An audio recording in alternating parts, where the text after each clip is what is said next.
Hi, hello mga mahal kong suki. Ayan po, nagluto na po ako ng lomi. Pero ang kanyang noodles na ginamit ko ay yung manipis, hindi po yung makapal. Pero okay na rin po ito, masarap na rin po ito. Iginisa ko lang po to sa sibuyas. At nilagyan ko lang po ng karos at nilagyan ko lang ng bagyong pechay, repolyo. Ayan po, kung ayun mga gulay lang halos nilagyan ko at konting sahog lang po at hindi na po ako naglagay ng maraming sahog kasi napakalamig po ngayon gabi. Ayan po at panalo na po ito sa amin. Konting sahog, meron ng sabaw, may noodles pa. Yan lang po yung aming hapunan ngayong gabi. Tama na po ito nang makatipid naman. Kahapon naman ano ba ulam namin kahapon? May isda pa nung nakaraang araw na binigay sa akin ng kaibigan ko. Ginawa ko parang escabeche at inilagay ko sa ref, itinago ko. Yun din inulam ng asawa ko. Mga anak ko naman, hindi naman pala kain ng isda. Hindi ko alam kung ano inulam nila kahapon, chicken. Kami, isda pa rin. Ayan po, nilagyan ko lang ng konting karne. At lalagyan po natin ng itlog na nilaga. Ayan po. Okay na po ito. Panalo na po ito. At natikman ko na rin po ang lasa. Masarap. Nilagyan ko lang po to ng konting asin, toyo. Okay na po.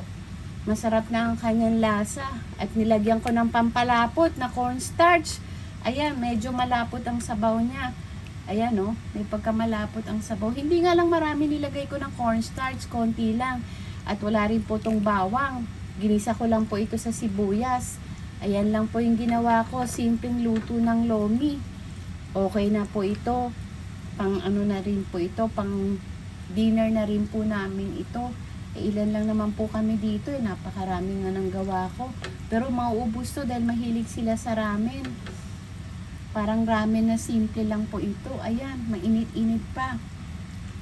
Maglalagay na po ako dito sa aking pinggan.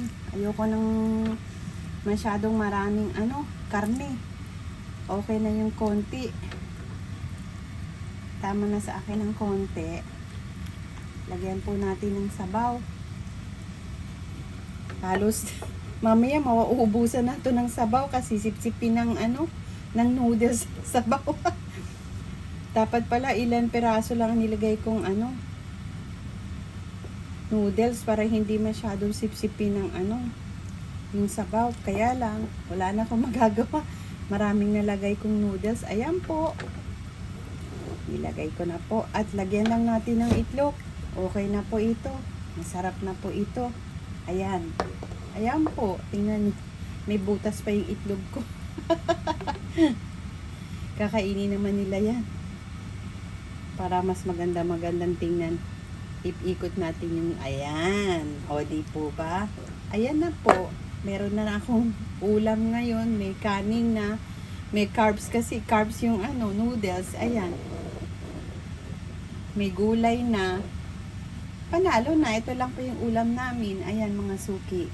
Kain po tayo. And blessed evening po sa ating lahat. And God bless sa ating lahat. Thank you for watching. And bye!